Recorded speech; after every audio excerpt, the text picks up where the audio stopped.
En el Sanedrín, por ejemplo, cuando se le preguntan los acusadores, entonces, ¿tú eres el Hijo de Dios? Jesús respondió, ustedes lo han dicho, yo soy.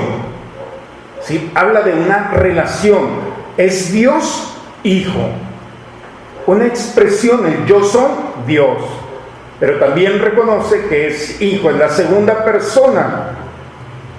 Y entonces esto es lo que provoca. Ya mucho antes él se designó como Hijo de Dios, porque él conoce al Padre, y entonces va manifestando esta relación en la que se presenta como el Hijo de Dios.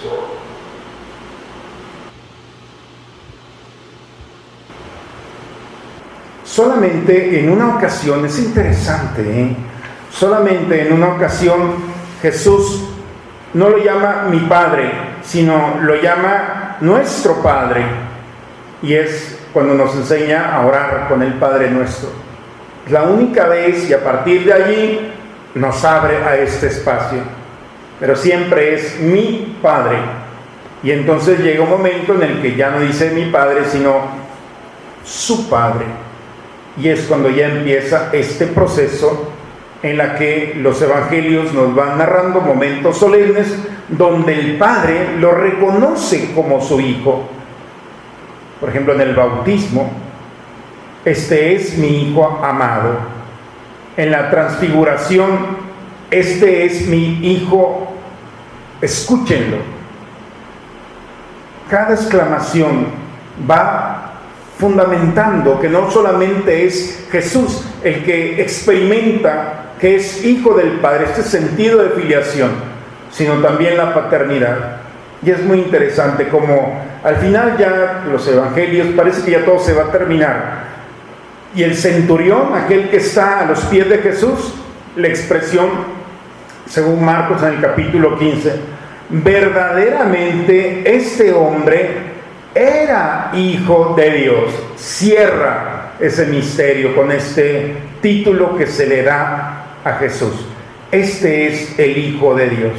El Padre lo reconoce, Él se reconoce, y la humanidad, por más pecadora, en este centurión, se transforma su corazón al reconocer por los acontecimientes que está viendo y experimentando que es el Hijo de Dios, esta relación íntima. Y luego nos vamos al número 446 del Catecismo. Nosotros vamos a encontrar este último título que nosotros descubrimos. En la tradición griega de los libros del Antiguo Testamento, el nombre inefable en el cual Dios se reveló a Moisés fue el de Yahvé. Lo veíamos, ¿se acuerdan la semana pasada? Cuando Moisés le dice, bueno, y si me preguntan quién me envía, ¿qué les voy a decir? Yo soy. Y entonces viene la expresión Yahvé. Y a este Yahvé, que es el nombre que no se puede pronunciar, los judíos no se atreven a pronunciar el nombre de Dios, se le llama Adonai o Kyrios, que también significa en griego Señor, y es el título con el que el pueblo judío se dirige al único Dios, el Señor. Y Jesús en algunos momentos se presenta como el Señor. Es un título que representa una sagrada reverencia, podemos llamarlo así, un sagrado respeto. Y nosotros podemos descubrir cómo el mismo término del Señor se dirige al Padre, solamente al Padre, a Dios, al que se reveló a Moisés, se le llama así, el Señor. Y entonces nosotros empezamos a descubrir que en Jesús aparece este título con frecuencia.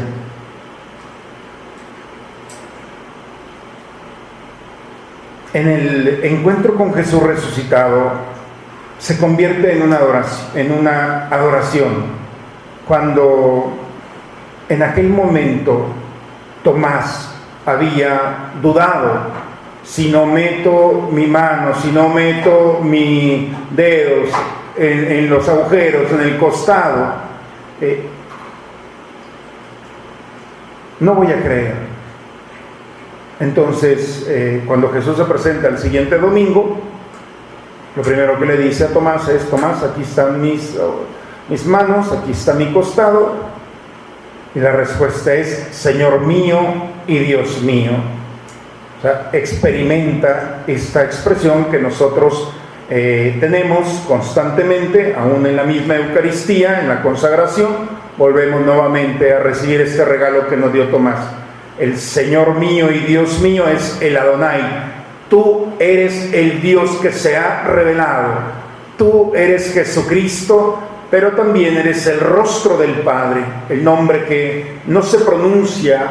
Por eso el respeto en los mandamientos es cuidar el nombre de Dios, porque no es solamente una expresión, sino es una experiencia de vida que nos transmite, pero también nos introduce a este encuentro. ¿Cómo van? ¿Ya se cansaron? Veo que ya andamos medios cansados. Ya terminamos, vamos terminando ya, aterrizando este momento de nuestra reflexión. Y así la oración cristiana está marcada por el título de Señor. Maranatá. Esa expresión que nos ha acompañado: ven Señor Jesús. 1 Corintios 16. Y por eso, bueno, cuando nosotros nos dirigimos a Jesús como el Señor, estamos diciendo Adonai, estamos diciendo Yahvé, es decir, la presencia real de Dios. Muy bien, estos son los títulos que son de alguna manera más frecuentes en los evangelios. Tenemos ya el de Jesús, el de Cristo, el del Hijo único de Dios y el Señor. ¿Qué piensan de esto? ¿Cómo vamos? ¿Qué les parecen estos títulos? ¿Cuál es el título que más te gusta a ti? ¿Te gusta pronunciar el nombre de Jesús? Al momento de pronunciar el nombre de Jesús, allí está su salvación. Te la está ofreciendo. Pero también está Cristo, que es medicamento, que es el ungido de Dios, que viene a empaparte del medicamento para sanar las heridas que pueda haber en el cuerpo y en el alma. Tenemos también el del Hijo único de Dios. Esta relación íntima es una expresión de que no puede haber separación entre Jesús y el Padre. Por estar en Jesús es entrar en las profundidades, en las entrañas del corazón del Padre. Pero también podemos llamarlo Señor, es decir, como Moisés. Tú eres el Señor, el Adonai, el Kyrios. La puerta del cielo está abierta. Por lo tanto, es el Dios de nuestros padres. No los ha defraudado, tampoco nos puede defraudar a nosotros. Muy bien, Jesús, ¿te gusta a ti? Ahora sí, bien hecho. Señor, el nombre es Jesús, muy bien. Cada uno de nosotros, de acuerdo a la experiencia ante la enfermedad, podemos decirle Cristo. Ante los momentos que nos sentimos arrepentidos de nuestros pecados, Jesús. Ante las realidades de angustia y de miedo, Jesucristo. Pero también ante las miserias de este mundo y ante la soberbia, lo podemos presentar como el Señor, es decir, el Adonai, el que tiene el poder del cielo y de la tierra, el que ha creado el cielo, el que es el modelo por el que se han hecho las cosas. Por eso cada título puede responder también, si lo vamos conociendo, puede responder a las diferentes circunstancias que nosotros vamos viviendo. Así es que no te preocupes si un día le llamas Señor, otro día le llamas Cristo, otro día le llamas Hijo único de Dios y finalmente le llamas Señor, para que Él, su señorío, su fuerza, su poder se manifieste especialmente en los momentos más difíciles. Sobre todo cuando a nosotros nos cuesta hacer una cosa, por ejemplo, perdonar. En el nombre del Señor te perdono. Es decir, yo no tengo poder, pero con el poder de Dios que me da, te perdono. Esa expresión nos ayuda a fortalecer también nuestros actos de voluntad, que a veces pueden ser muy débiles. Muy bien, y entonces, pues bueno, ya nosotros siempre invitar a Jesús a nuestra vida con este encuentro del resucitado. Recordemos que como Tomás, cada vez que le decimos Señor mío y Dios mío, estamos reconociendo en este Señor el creador, el modelo de la obra manifestada por la obra de Dios. Lo reconocemos con su poder ante las realidades de este mundo. Hay muchos que tienen y se toman en serio el nombre de Señor, pero estrictamente hablando, solamente al Señor se le puede llamar a Dios, nadie más. Muy bien. Eso, muy bien, Lucila, pues yo también estoy de acuerdo contigo. Eloísa, todos van descubriendo cómo el nombre de Jesús, los títulos de Jesús pueden ayudarnos en momentos determinados. Muy bien. Entonces, vamos a entrar a la siguiente etapa. Entonces, ya entramos primero a ver lo que es la experiencia de Jesucristo. Y ahora vamos a entrar a lo que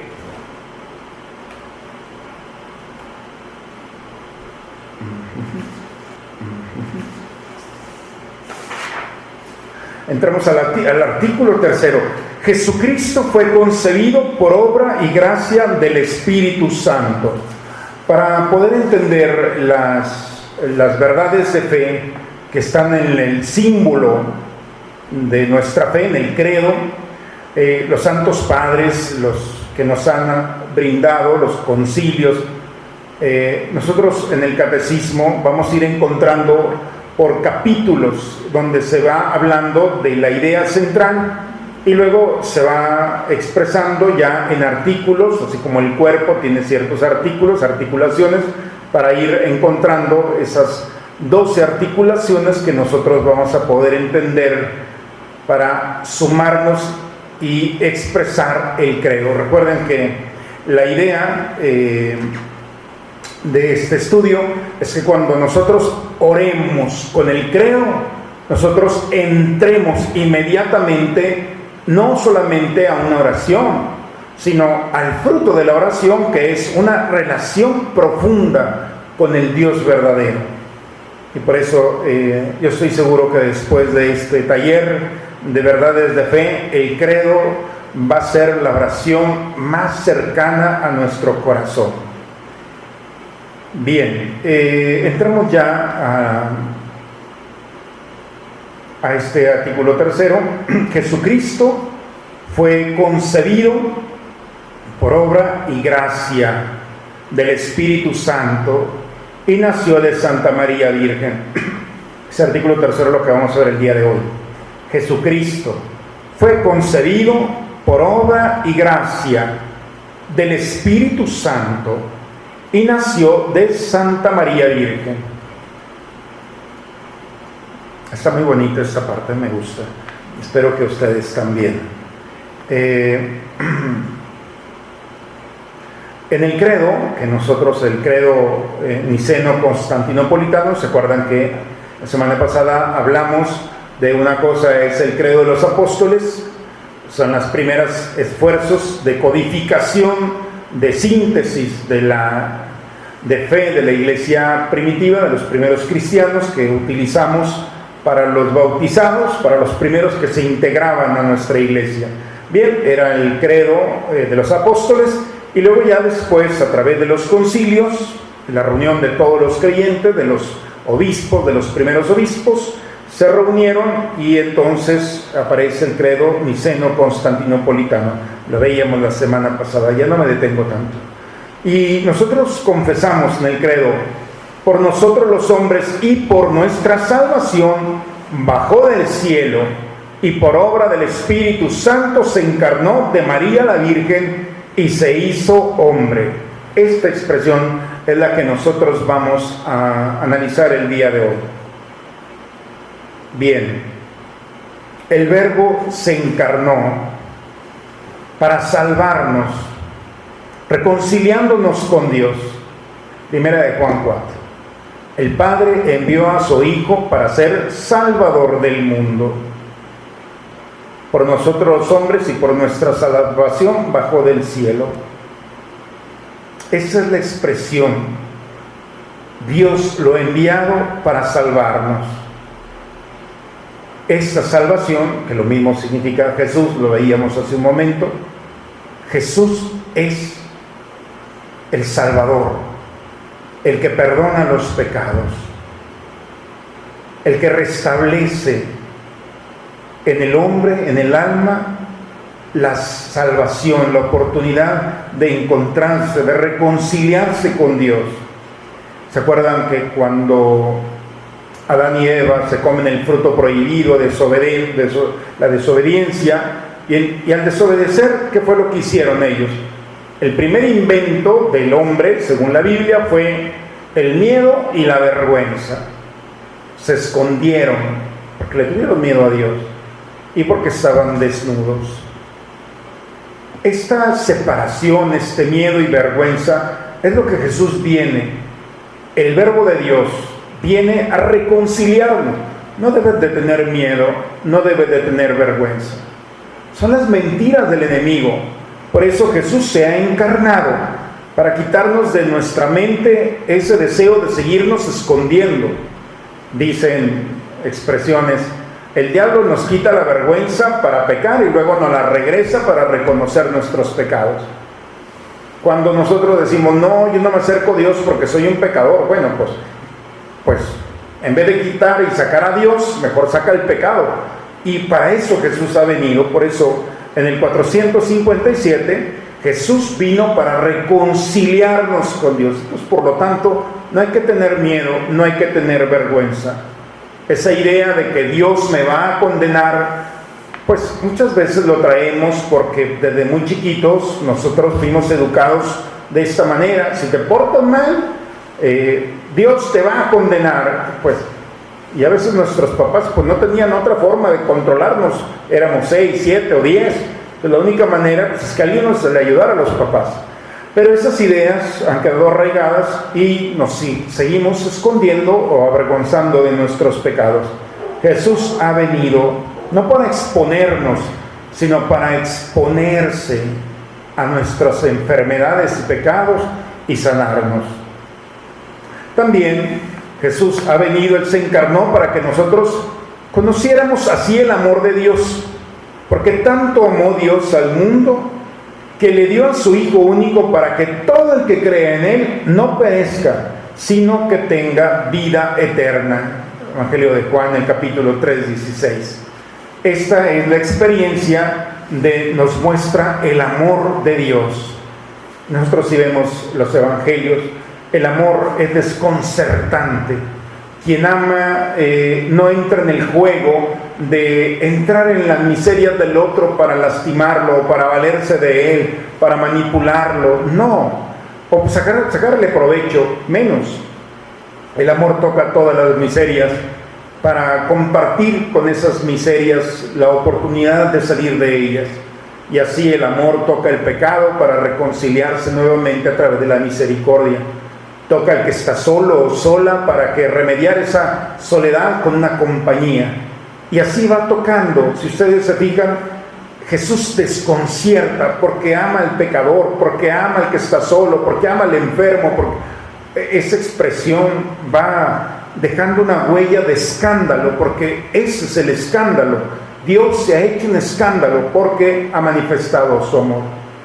Hoy cuando vemos los periódicos, los escándalos de este mundo, divorcios, separaciones, y los artistas con tantas cosas y propuestas, pero para el cristiano el verdadero escándalo no es el pecado, el verdadero escándalo es el amor, cuando se lleva acciones como Jesús. El mejor piropo, el más bello piropo de los mejores que le han dicho a Jesús es cuando le preguntan a sus apóstoles: ¿por qué tu maestro come con publicanos y pecadores? Cuando entra a la casa de Mateo, Jesús se sintió como un pavo real. Es decir, este es el espacio vital de la misericordia y del amor de Dios, porque Él no viene a estar con los buenos, porque lo mismo dice que escuchó: no son los enfermos los que necesitan al médico, son los enfermos. Los sanos no lo necesitan, son los enfermos los que lo necesitan. Esta experiencia es la que Jesús se presenta como el Cristo, como el aceite de Dios que viene a tocar las miserias de la humanidad. Por eso Jesús se ha encarnado para esto, para ser la expresión del amor de Dios. El Verbo se encarnó también para mostrarnos su santidad. Yo soy el camino, la verdad y la vida. Nadie va al Padre si no es por mí. Esa experiencia de mostrar la santidad, la forma nueva de entender, de pensar, de vivir y de hablar. La santidad no es solamente un estado, un lugar, sino es una experiencia, un estado del alma. Es el deseo de ser transformados totalmente y permitir que la acción de Jesucristo, por obra del Espíritu Santo, nos transforme en nuestra forma de ver, de pensar, de actuar. Por eso cuando Jesús se presenta, yo soy el camino, no dice, yo soy como el camino, no. Si te subes conmigo, si te subes, entonces vas a descubrir la verdad y vas a descubrir la vida. Y la verdad, hermanos, es la expresión de la sabiduría de Dios. Ver con verdad, ver con sabiduría es lo mismo. Y cuando alguien ve con sabiduría y con verdad, descubre lo que es realmente la circunstancia que estamos viviendo. Cuando no se tiene a Jesús como la verdad, entonces cualquier cosa puede ser una amenaza. La enfermedad puede ser una amenaza, pero cuando vemos la enfermedad desde Jesús, desde el camino y la verdad, descubrimos que la verdad es que Jesús nos ha permitido vivir esa amenaza para desarticularla con su poder, con su amor, con su santidad. Por eso, si Jesús, dice San Agustín, si el Señor permite estas circunstancias, es porque de estas circunstancias va a sacar otras mejores. Y esa es la verdad. Así es que cuando Jesús ilumina nuestra historia, no solamente nuestro paso, sino nuestra capacidad de entender las realidades, nos permite descubrir la vida. Y la vida es, todo tiene una razón de ser. No hay que cortarle partes a nuestra historia. Nadie va al Padre si no es por mí. Y el Verbo se encarnó para hacernos partícipes de la naturaleza divina. Es a través de Jesucristo que somos adoptados como hijos de Dios, porque el único que puede llamarle a Dios Padre es Jesús. Estrictamente es su Hijo. Por eso dice, cuando ustedes quieran orar, cuando ustedes quieran dirigirse, digamos, Padre nuestro, porque aun cuando estoy solo y rezo el Padre Nuestro, está los labios de Jesús proclamando, pronunciando el nombre del Padre. Y entonces hacemos esta filiación que se da a través del bautismo, donde nos injertamos en el misterio de Dios. Muy bien, ¿cómo vamos? ¿Qué les parece el día de hoy lo que vamos descubriendo en este camino? ¿Vamos bien? ¿Cuánto falta?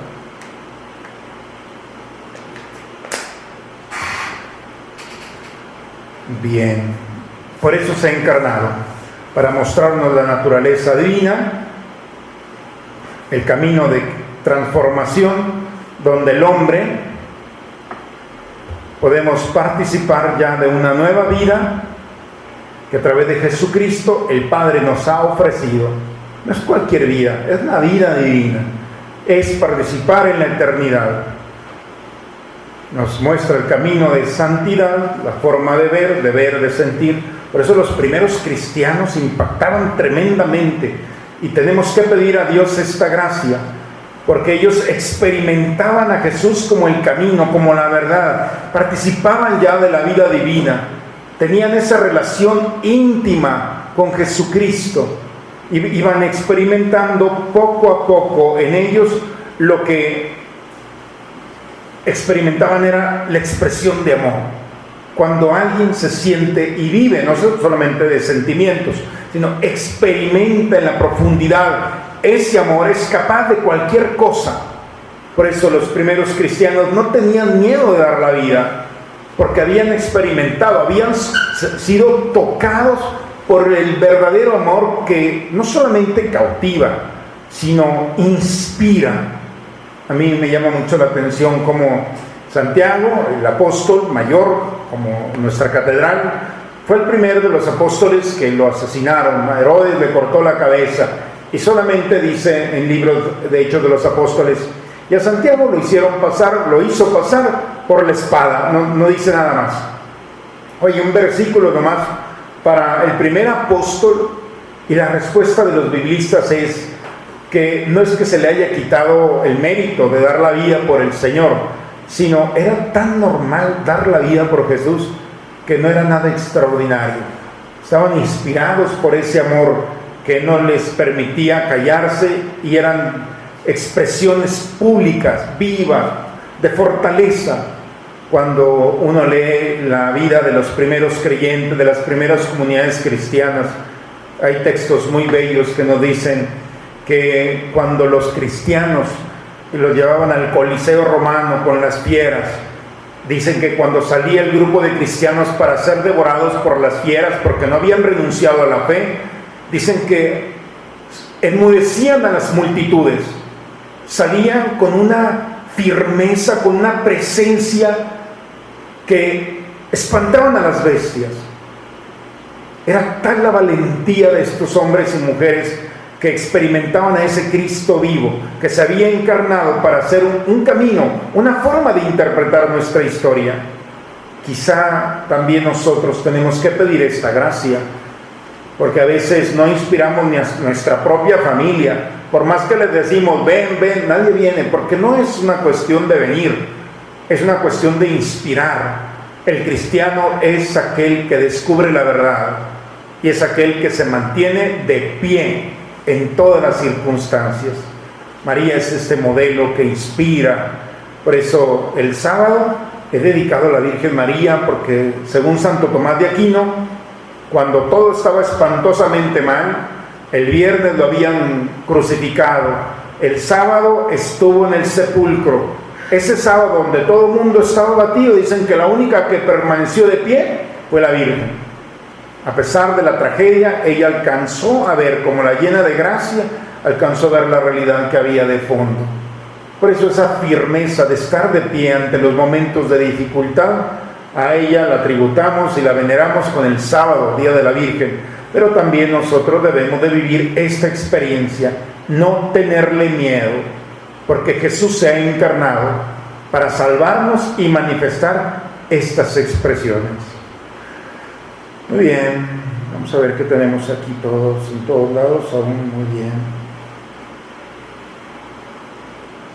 Perfecto.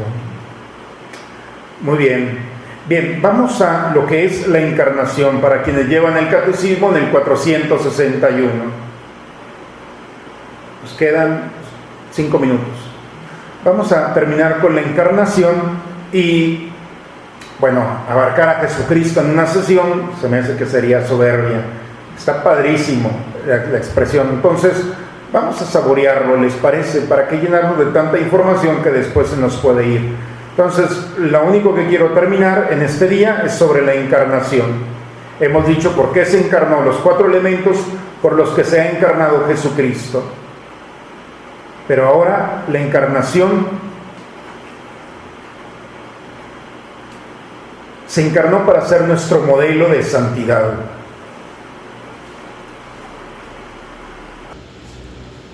Volviéndose a tomar la frase de San Juan, el Verbo se encarnó. La Iglesia llama encarnación al hecho de que el Hijo de Dios haya asumido una naturaleza humana para llevar a cabo por ella nuestra salvación. La fe en la verdadera encarnación del Hijo de Dios es un signo distintivo de la fe cristiana. Si hay algo que nos separa de los no creyentes o de creyentes que tienen otra concepción, es la encarnación. Es allí donde nosotros podemos encontrar a todos los actores que participan en este misterio.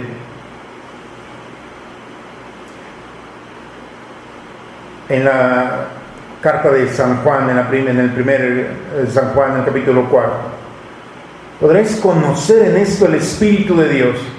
Todo espíritu que confiesa a Jesucristo venido en carne es de Dios. La encarnación es una expresión de lo que creemos, de una fe en la verdadera experiencia de este Dios. ¿Por qué es tan importante la encarnación? Primero, porque encontramos la voluntad del Padre, porque encontramos al Hijo, porque encontramos al Espíritu Santo, porque encontramos a los seres divinos, como son los ángeles, porque encontramos a las personas como María y José, porque encontramos a todos los actores que están. Esto es el escenario divino humano más perfecto. Y en esta experiencia de la encarnación está este misterio donde se une el cielo y la tierra.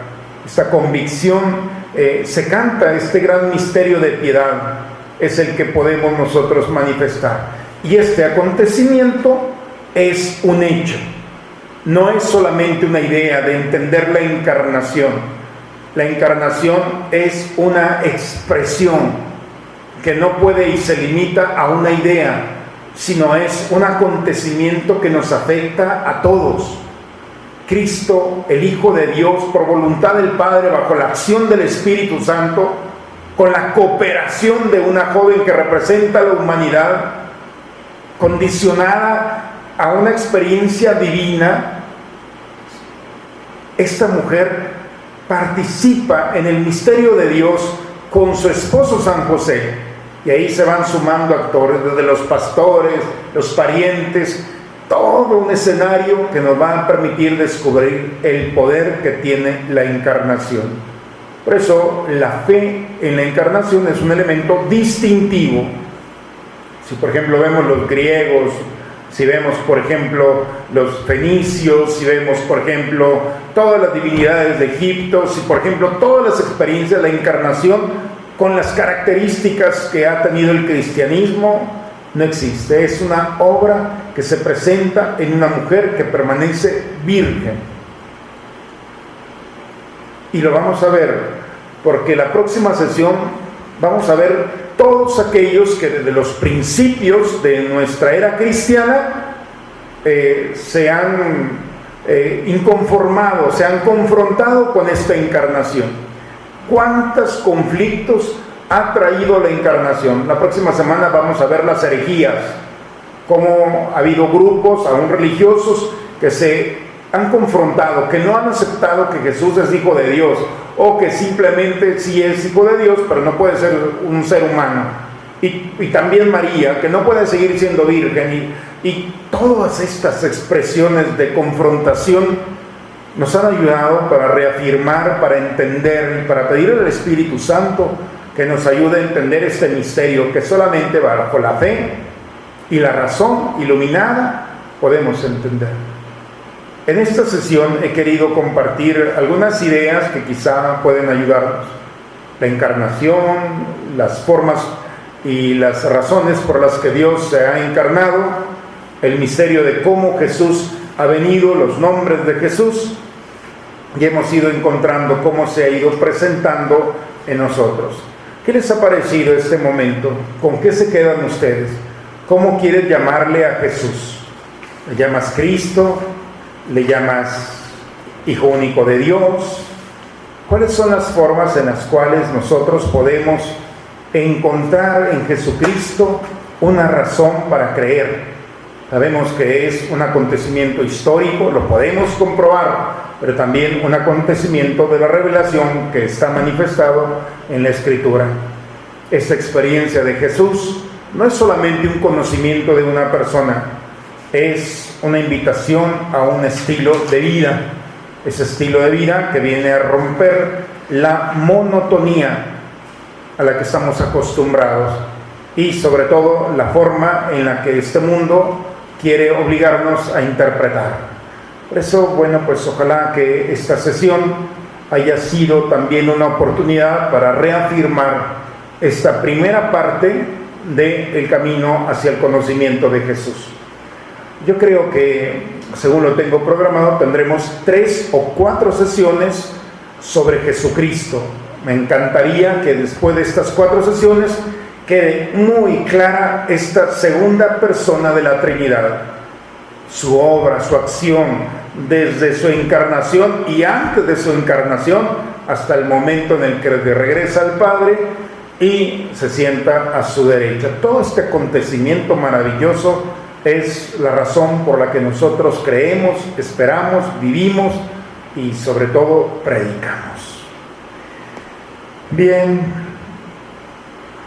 estoy viendo si hay alguna preguntita de ustedes. Veo que todos estamos bien. ¿Qué piensan de esta sesión?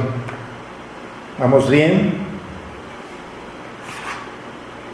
Cuando no hay preguntas quiere decir que o se entendió todo o no se entendió nada. Entonces me quedo con la primera opción, ¿les parece?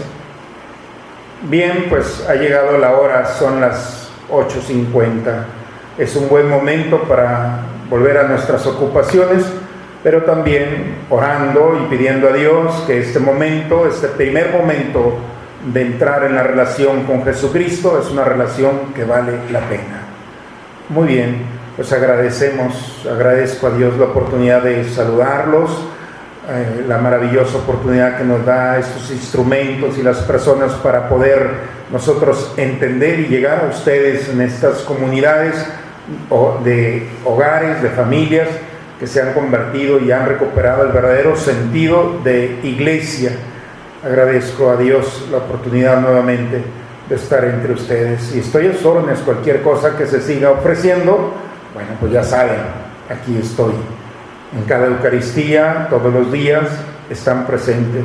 No se olviden de orar por nosotros y nosotros desde el altar estamos reunidos para seguir orando.